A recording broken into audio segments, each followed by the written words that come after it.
back to Hashtag Single with Jeanette Bonner. I am not a relationship expert or sex therapist. I'm just a regular New York City woman navigating the world as a single, independent feminist. Hashtag Single is about having honest conversations with other singles in today's device-obsessed culture. So I hope you'll join me on this interesting, challenging, and complex journey as we navigate the ins and outs of singledom.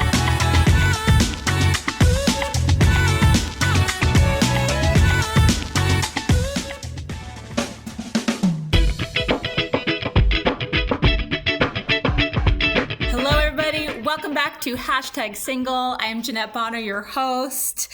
We are back with another awesome episode featuring a guest expert. We're doing a little dating coach, ask a dating coach series here for all of your dating questions that you've always wanted answered but never knew who to ask. And I'm so excited to have on my podcast today, Erika Ettin. Erika, thank you so much for being on Hashtag Single with me. Thanks for inviting me. I'm so excited to have you here. I'm going to read your little bio so people know who you are, what your deal is. And I took this off the internet, so if there's any inconsistencies, feel free. Whatever's on the internet. It's true. You are welcome to use.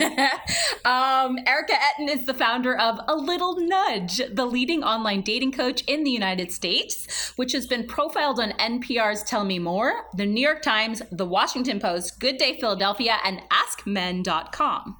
Ms. Ettin holds a BA in economics from Cornell University and an MBA from Georgetown University. And after working in the finance industry for over 7 years and doing years of online dating herself, she realized that her true calling was personal marketing, or helping people put their best foot forward online.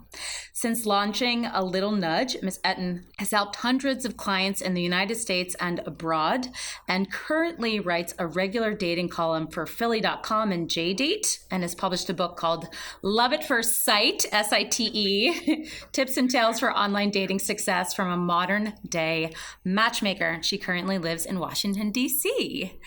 So, what a bio. Yeah, wow, I want to meet her. She sounds awesome. She does. First of all, I'm so fascinated by your background, which is really unique. How did you transition from the finance industry, of all things, into the dating industry? Yeah, good question. So I was a really early adopter of online dating. I started in 2001 when nobody did online dating. Oh, wow. Yeah. Yeah, I know. Everyone thought I was crazy, but I'm like, this seems like a cool way to meet people. What could go wrong?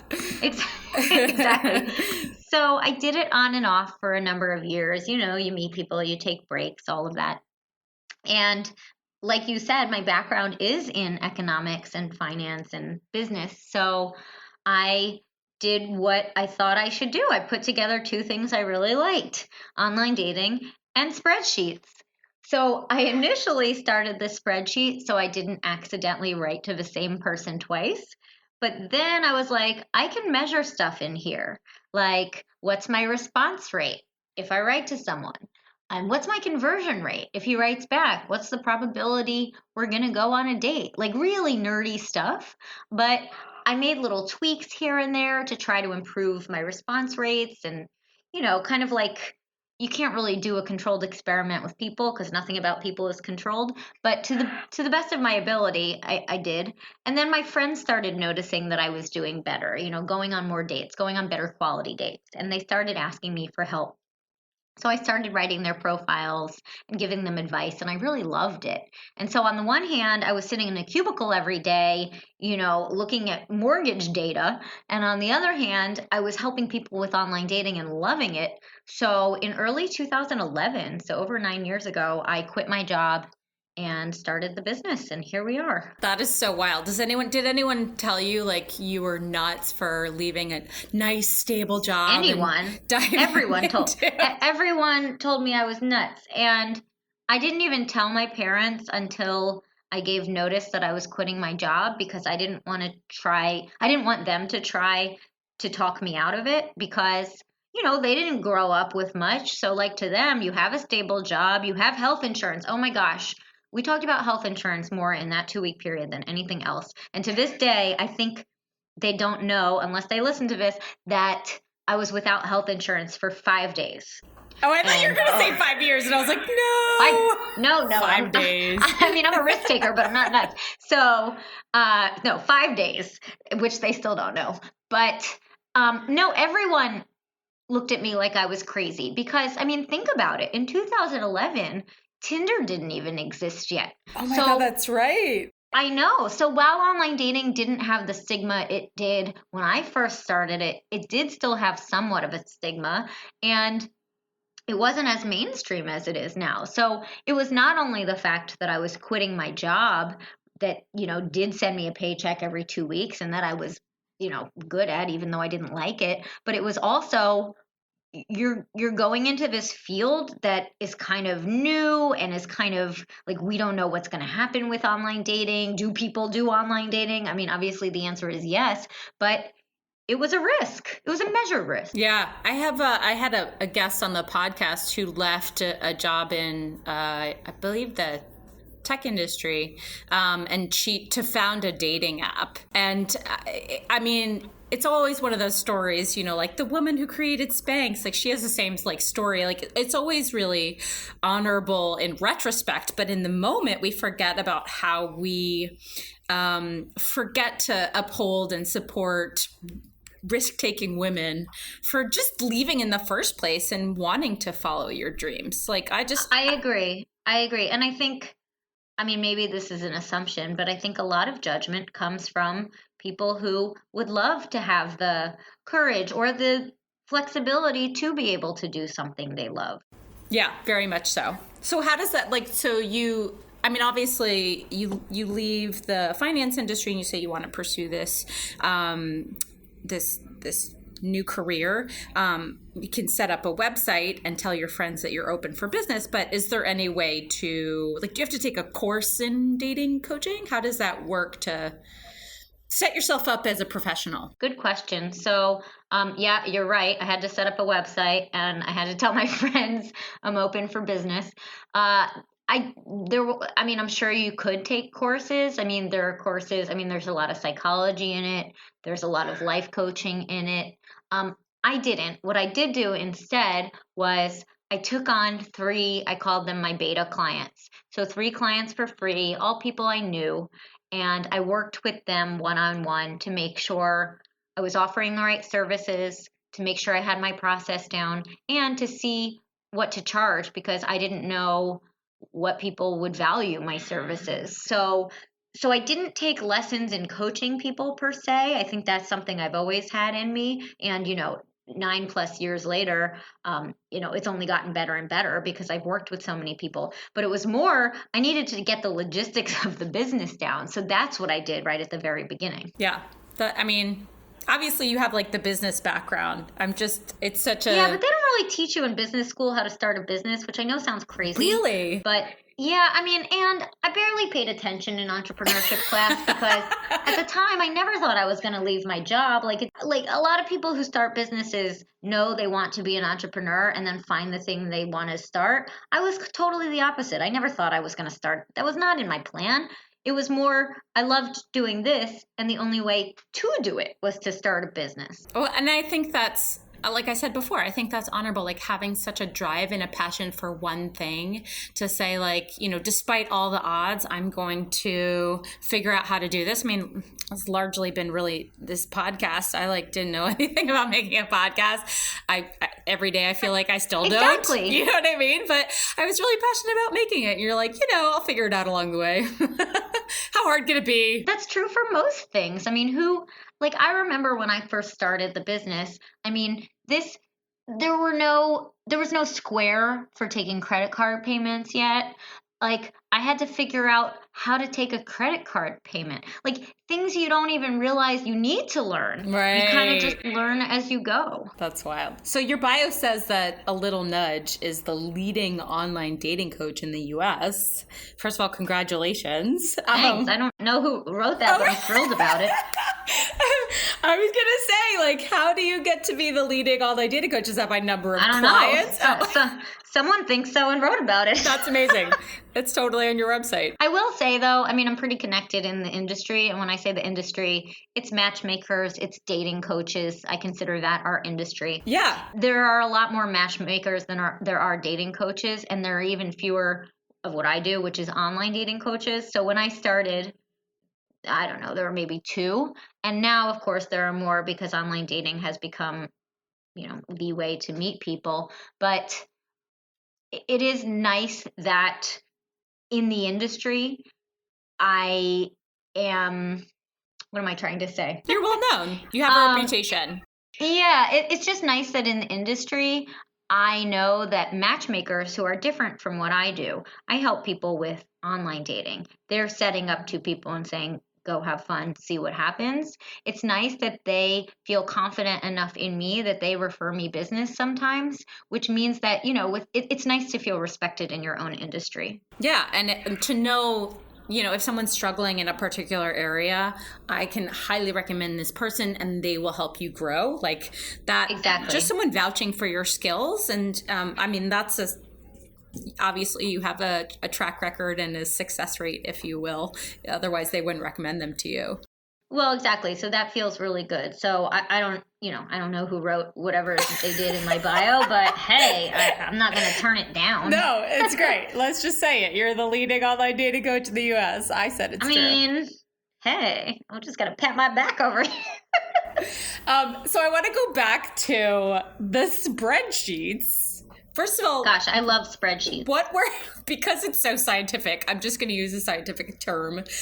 What were the theorems or the theories that came about with all of this scientific data? Did you have any hypotheses that were then proven by all of your charts? A few, actually. So I did a lot on message length. Sending messages of varying length to see which got a higher response rate. Now, again, remember, you can't, okay, since we're getting nerdy here, you can't hold all else equal, or as they say, ceteris paribus in Latin. You can't hold all else equal because I'm writing to different people. I'm writing at a different time of day. The same person might like me on a Tuesday and not on a Wednesday. So it's not a perfect experiment by any means. But anyway, I did change a few things with the length, and I found shorter messages and a shorter profile generally got better results because people have short attention spans. When I give advice on a Bumble profile, for example, I'll recommend somebody write only say 25 to 40 words. I mean, that's really short. So that is one of the findings, that a shorter profile or a shorter message generally does better, as long as there's still substance in it. Wait, can I ask you a question about that? Yeah. Because I have found that men write very short, succinct profiles, and women, like my friends or my own personally, tend to be a little more loquacious, a little more descriptive, maybe a little more verbose. I think that's just the difference between men and women, sort of socially, biologically, whatever you want to say. So do you think men like shorter messages, shorter profiles because it's what they themselves write and have? 100%. And I'm not sharing anything that's a secret, but men are more focused on your pictures anyway. So you have to make sure you pass that threshold. But yeah, I mean, I can't agree necessarily. I've seen some very long men's profiles and I've seen some very short women. So I can't make that generalization. But I will say that we need to remember that people are looking at a lot of profiles and they're not necessarily taking the time to read somebody's, soliloquy if they're tired after a long day of work. So, like in a newspaper, you want the important information above the fold. If you're on a dating app, you want to try to keep the important stuff on someone's screen so they don't have to scroll down too far to read everything, because people just get tired and they don't necessarily want to. So yeah, I would try to shorten it a little bit, especially on the dating apps, but make sure you're putting your best stuff in there, the stuff that makes you the most unique, the stuff about who you really are. So rather than saying, I like to laugh and have fun. Come on. You're saying things about yourself. I host a podcast. I love playing chess on Tuesdays. I'm making this up, obviously, but the things that are you. And how did you tweak your own profile like over the years? Like what did you end up extracting as the essence, I guess? I have one of my old profiles on my website, and it's kind of funny to read it now because, that many years later, I'd probably write something different. But I mean, you do have to adapt your profile to the site you're on. So at the time, I mean, in the early days, I was on JDate, which is looking for a Jewish partner, and they had all of these boxes that you answer, and it kind of lent itself to a longer profile. So that's what I used to do. But then you adapt to what's out there. Tinder, it just gives you a little blank box. You could write one sentence. But again, I generally recommend for people on dating apps 25 to 40 or so words that really pack a punch. Like, I mean, here's a good analogy. I don't know where I get some of my analogies, but those people who go to the gym for like 2 hours and you're like, what could you possibly be doing for 2 hours? I mean, I can't even imagine being, right? But they're probably, I mean, maybe not that efficient, right? Whereas I work out for 15 minutes every day, but it's a really tough workout. And by the end, I'm like spent. So it's kind of the same thing with the profile. Like, be efficient in your words. Don't put a lot of fluff in there because people aren't going to read it. Don't put a lot of like, I'm fun, smart, attractive. That's all subjective anyway. Just put a few factual things about yourself to catch someone's attention in a really efficient manner. Also, if anyone calls themselves attractive, they're immediately deleted. I mean, who doesn't think they're attractive? Like, come on. Or smart, just write in a smart manner. Funny is a ridiculous one because everyone thinks they're funny. Oh, I know. Show, don't tell, right? Exactly. I remember once I was working with a client, very nice man, but he kept saying, I'm so funny. I'm so funny. And I said, sort of as a joke at the end of our meeting, I said, I haven't laughed once, kind of as a joke. And he goes, well, I didn't know this was a comedy show. My father tells me I am very humorous. And it's just like, who doesn't think that? So exactly what you said, show, don't tell. So what was the scientific data around like response rate or like conversions to dates, if you will? OkCupid had a study once that said response rates were around 30% That's actually high now. That's when fewer people were using online dating. So I always made sure to get it higher than what OkCupid said was. It was like a challenge. If you get a 50% response rate, you should be doing cartwheels and dancing because that's amazing. I mean, response rates today are pretty darn low because there are so many options. And so a lot of my clients get discouraged when, let's say, they're on Match.com. I work with a lot of older clients who are on Match, and if they're getting one response out of every 10 messages they send, I'm actually really happy with that response rate, whereas they think it should be a lot higher. So I sort of have to temper people's expectations on what their response rate should be. So for me, in the day, they were all higher because there were just fewer people online, so more people were responding. Conversion rate, you want to get it to as close to 100% as possible with the people you want to go out with. So I tell my clients who are on the dating apps, I don't care how many matches you get. I don't care if you get 2 matches. The goal is to convert those 2 into actual dates or video dates or whatever people are doing now, right? So I don't care what your response rate is. I can care more that you're actually efficiently going from the dating app to in person. That's the most important. Was there anything you found like in your own experiment that would up the response rate or the conversion? Yeah, asking questions at the end of every message. People don't know what to say to you. So you have to ask a question. It's very frustrating when you're talking to someone online and they ask you nothing in return. Like at a certain point, how do you even answer that? Like, cool. Right. Me too. So asking a question at the end of every message does increase the response rate immensely. And how about like this is my hang up. Like, I always say, getting off the damn app is a win. Like, I'm not even convinced that people are on online dating apps in order to meet people in person. I really feel like people use them like social media apps to sort of fill a void of loneliness in the moment without any real intentionality behind meeting or finding a partner. So, like, what was it that you felt really tipped people into meeting in person? Well, I wouldn't make the assumption that people aren't on the apps to meet to find a partner, because then it'll become a self-fulfilling prophecy and you'll only meet people. No, you're probably right. So assume people have pure intentions unless told otherwise. But I agree with you. Meeting in person, and again, coronavirus aside, let's say this is like normal days, meeting in person is the only way to know if you have a connection with someone. Now, things have changed, obviously, now with coronavirus, and so a lot of people are doing phone calls or video chats.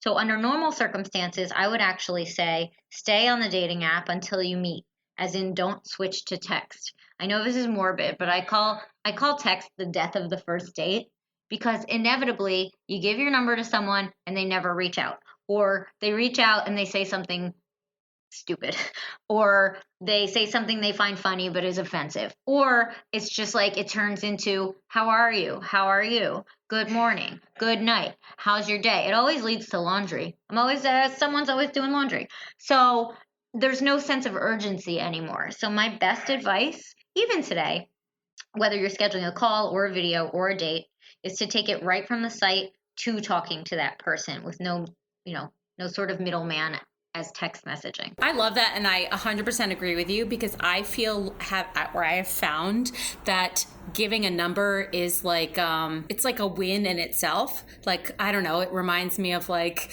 Goodwill Hunting, like I got her number, and I feel like the minute I give my number, suddenly nothing happens, and I'm like, oh, because in his brain he's like, I did it, I got the number, like that's the prize. And I'm like, no, the prize is meeting me, asshole. So I always tell guys, I don't give out my number before the first date. It's a safety issue. And it has come up numerous times where guys are like, that bothers them. Why won't you just give it to me? Why don't, like, what's the big deal? Why, like, I'm never on this app. I never check this app. It'd be easier if we text. Yeah, it's not easier. Just turn on your notifications. That's what I'm thinking. I'm like, and also just, why does it bother you so much that I won't give you my number? Like, if you can't respect my own personal because they can't boundaries. stalk you anymore. Right, exactly. Everyone's Googling phone numbers and this and that, which I think is a mistake, because you learn way too much information, whether it's true or not. Look, don't believe everything you read on the internet. And so I generally do give the advice to exchange your number a day before the date, in case someone's running late and needs to reach you really quickly. Like, hey, in case you need to reach me tomorrow, here's my number. Right. That way it's not, this is an invitation to text me incessantly. It's only for contingencies. It's also that guys can, once you give them their number, like they can send you photos and videos. You know what I mean? Like, whereas in the app, all that stuff is blocked, or most of the apps, they're blocked. Yeah, I mean, that's true. And you can't get consent. You can't unsee a photo or video. So that is true. Again, I wouldn't go in assuming someone's going to be gross. It's happened enough times that I'm like, I don't do it anymore. Like, it's just don't send me your shit. I get it. I mean, I don't want you to penalize new people for something somebody else did, but I do understand where you're coming from. So part of your philosophy is that if you market yourself well, you'll get more dates. And the more first dates you go on, the higher the probability that you'll have a connection with someone simply by increasing your odds. So this is also known. Is that on the back of my book? I think you read that from my book. I love it. I think it also is from your website. But this is also known as the common phrase, it's a numbers game. It is a numbers game. Yep. So my friend Scott, who is no longer single, but we were single together and, in misery together for many years. Wait. Pause. Single doesn't equal misery. Let's talk about that for a second. I just mean like we bitched to each other about how we were having a hard time. That's all. I'm with you that like, no. I'm the number one person to say that like we need to reclaim the term single as not a negative state. But yeah, there's no such thing as still single. I don't let people say still before single, because that implies that single is not a valid choice. And someone could be single as of yesterday. That doesn't mean they are, quote, still single. they're single. You're 100% right. And like, thank you for catching me at my own bullshit. You're welcome. I need it too sometimes. But going back to, so it's a numbers game, right? So he believed it was a numbers game. And when he was dating someone, he challenged me. I had been dating someone, I gave myself the parameters of going on a date once a month. And the year went by. This is like 2-3 years ago at this point. The year went by and nothing came of it. There weren't any, nothing went beyond maybe 2 dates. I didn't have anyone that I was really connecting with. So he challenged me to double it. I needed to now go on 2 dates a month and to double my in-person events. So I'd gone on like 2 in-person dating events and he told me to go to 4, which I did. And we bet money on it. He's like, I'll give you whatever. We shook on it. It was a deal. And what I found at the end of that year was that I ended up going on dates just to meet my quota and not because I was actually really interested in the person. And so I was actually less excited about who I was meeting and having less connections than waiting for the real impetus to meet someone in real life. I think there's probably a middle ground in there somewhere, because I like your friend's advice because it is a numbers game, but everyone's personality is different. And if you found that you were getting jaded or tired or overwhelmed, only you know yourself best to know when it's time to stop, because you're not, putting your best self out there. Right. So, like, who doesn't want quality over quantity? Of course. Every client who comes to me says, I want quality over quantity. I agree. However, I do believe that quality can sometimes come from quantity, because the more people you meet, like you said, or like I said, I guess, the higher the probability you're going to connect with someone. You meet one person who you think is going to be high quality and you don't get along. Well, that could be sad. But if you have a bunch of dates lined up and 4 don't go well, but 1 goes great, you're in a better place. Most dates are not going to, hit it out of the park. And I don't want people to be on this roller coaster that they put themselves on, where they go on a great date and they think life is grand, and then they go on a terrible date and they think their dating life is in the toilet. It's like, no, most will probably be meh. It's a cumulative process. I think that's great. I agree with you to an extent. I agree with you that there should be a middle ground. I think I was getting exhausted by the idea of like the possibility, like you couldn't possibly meet all the single people in New York. Do you know what I mean? Like, I was like, maybe this algorithm works in smaller cities, but if you're really trying to meet as many single people as possible in New York City, that's like really exhaustive and overwhelming. Well, yeah, of course you can't meet everyone. I think that 2 a month was probably good advice, but that may very well be too much for you. I always ask clients, like, what sounds reasonable to you? Some say 1 a week, some say 1 a month, some say as many as possible. So it really depends on you. All right, you've inspired me to go back. I think two was feeling, like I said, I was trying to hit a quota, like trying to get to the gym every Tuesday. It was like, didn't feel good or organic. So it started to feel like work. But maybe like we can go back to like 1 a month. I will make that commitment for you, Erika. I didn't even ask, so wow. Okay. I'm just using you for my own personal benefit. Okay, what else can I get you to do? This is great.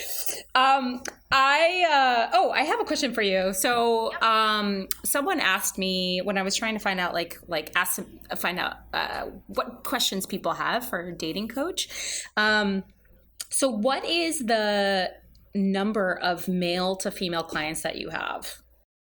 I have 63% female. The rest male. Yeah, she was saying that she found that they're usually with dating coaches, they're female heavy. Do you have any experience or insight around that as to why more women would seek out dating coaches than men? Yeah, I think women in general are more inclined to ask for help when they need it. Well, yep. I guess that's true. That's 100% true. It's pretty simple. Yeah, I like coaching both men and women. Sometimes I like coaching men better because they're looking for a female perspective, and I'm female, I can give that.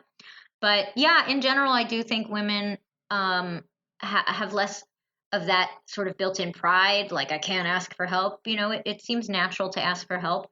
And I do work with a lot of older clients, and there are more single older women than there are men. And when I say older, I mean that's subjective. Say, I don't know, say over 60. And so women over 60, that's actually my largest demographic of clients. Really? Yeah, because maybe they were married for 30 years and have never done online dating and don't know how.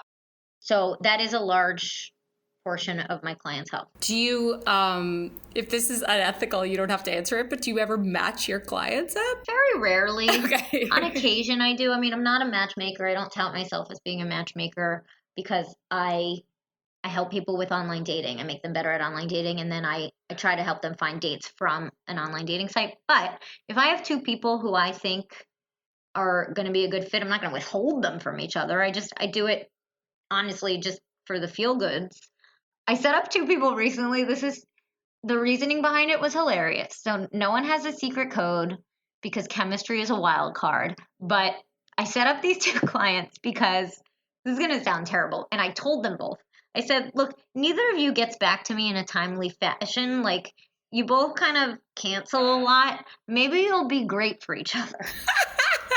I know that sounds horrible, but why not?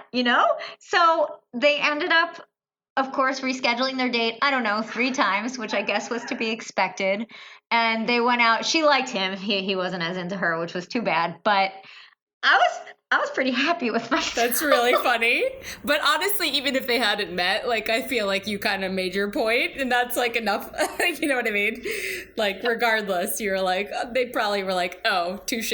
Yeah, I mean, that's part of the reason I'm working with both of them, because they need accountability. Right, I mean, just right. like you said, you'll go on one a month. Like, I'm sort of their accountability partner for that. Like, one of them, we talk weekly to make sure she's doing her online dating, to make sure she's sending messages and responding to people. And I feel badly that this is why she does it. But sometimes she's like, yeah, I answered because I knew you would be upset if I didn't. I'm like, okay, that's not what we're doing, but okay.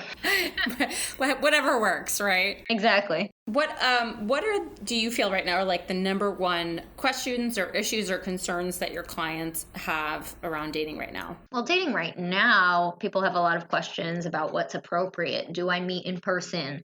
Do I start with a video call? Do I start with a phone call? And ultimately, I can't answer that question. I certainly don't feel comfortable telling people to go meet in person if they're not comfortable doing that. So with coronavirus, I tell people you have to respect the other person's view on it. Like, if one person doesn't want to meet, then that's sort of the lowest common denominator, and you have to meet over the phone. So that's a big question I've gotten. I've gotten questions on how do you do a successful video call, and a lot of it is optics. Make sure you're in a place to, clean up your background, make sure it's not loud, make sure you're balancing your phone or your laptop so you're not making someone seasick. Dress like you would for a first date. I've had people show up shirtless, and it's like, seriously? Oh my God. That's how you would present yourself? That's not how you would go out on a first date. Why would you do that in your own home? Because it's still a first impression. So I've been helping a lot of people will actually walk around. They'll walk around with their phone through their home or apartment, and I'll tell them where the lighting is best. Oh, that's a great idea.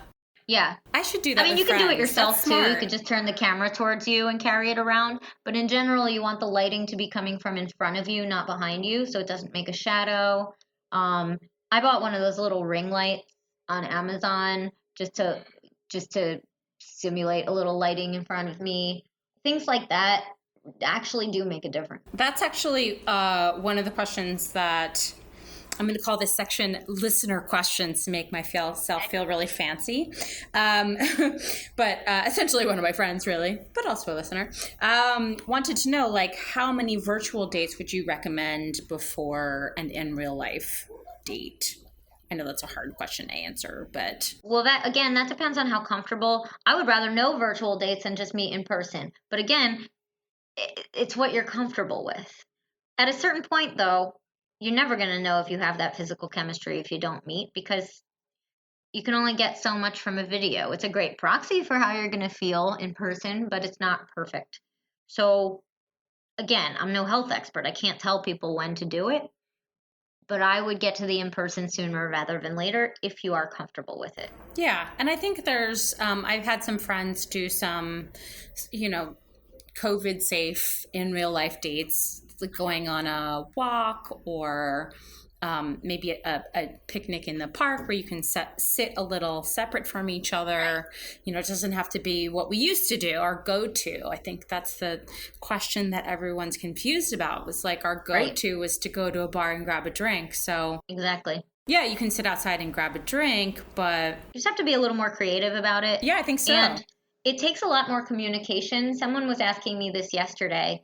So she's only been on one date, one in-person date since all of this started. And she said, well, how do you escalate, with health stuff? Like, how do people make out now?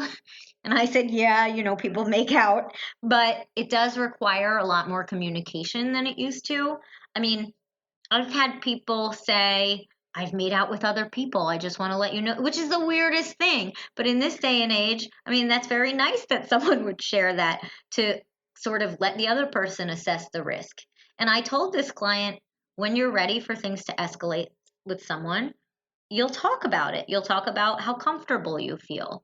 I've had other people ask before a date, are we hugging? Are we hugging on this date? Which is, 5 months ago, that would have been the most ludicrous question. But now it's actually a respectful thing to ask, to sort of know what you're getting yourself into. Right. That's a really good point. Like all of the things that we were too embarrassed to say out loud, like you just have to be a grown up and have that awkward conversation ahead of time and say, well, I'm going to be wearing my mask.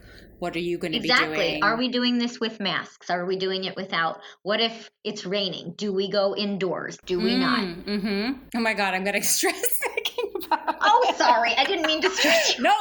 It's not a stress. It's a social anxiety. It's just a different path that we have to navigate that we've never done before. It's there's just things to think about and think through that we haven't had to think through before. That's all it is. Well, exactly. And it tells you a lot about someone else's way of thinking. Like, I have a client who's on Bumble and she was planning a date with someone, and with no regard for where she lived, he said, why don't you come to my rooftop?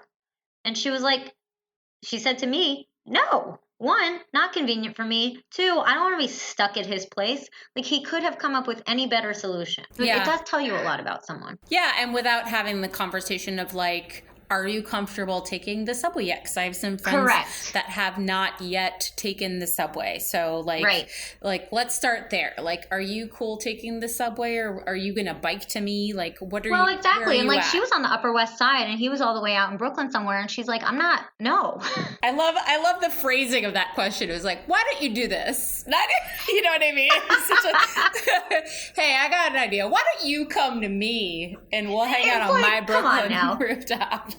Exactly. That brings up another question. My friend Jessica wanted to know how you make a long distance relationship work with a pandemic going on when traveling to see each other is inadvisable. I mean, I can't sugarcoat the fact that it's hard. It's hard, and it takes commitment on both of your parts. And so you kind of both have to have the same level of commitment and expectation. How often do we talk? Do we talk on the phone? Do we have video chats? Do we sacrifice something at some point and have one of us travel? You both have to be on the same page. So it's not easy. I mean, long distance anytime is not easy. It's even harder now. So again, it just requires a lot of communication. It'll work for some people and it won't work for others. Yeah, I think you're right. I think just overt communication more than we've ever had before, asking awkward questions.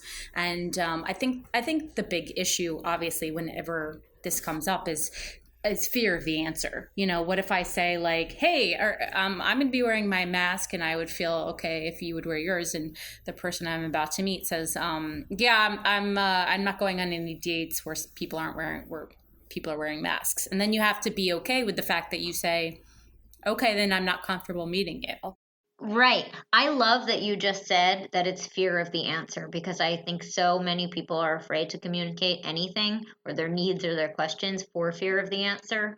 And even though the answer might not be to your liking, at least you have the full information. I think if we're entering into a weird, new, uncomfortable world, and we just have to accept that it's going to be uncomfortable. I agree. And I think that bodes well for everyone just in general. Like, communication is really important. And I know, look, easier said than done. I know when you like someone, it is really hard to be your true self and express your true self. That's why people who we don't like us, because we're as communicative and honest as possible. But sometimes we just have to be deliberate about it and just bring stuff up. Yeah. To round this out, I would love to hear your number one piece of advice for dating in our current climate. Oh boy. Okay. Too much? No, it's not too much. I'm not even going to answer the current climate part. I'll just give some dating advice, but that will apply anytime. A lot of people have their laundry list of, this is what I want, this, and this, or this is my type. And I just encourage everyone to just think outside the box a little bit, because I don't know a lot of people who end up with the person who they thought they would. It's usually that someone surprised them in a positive way.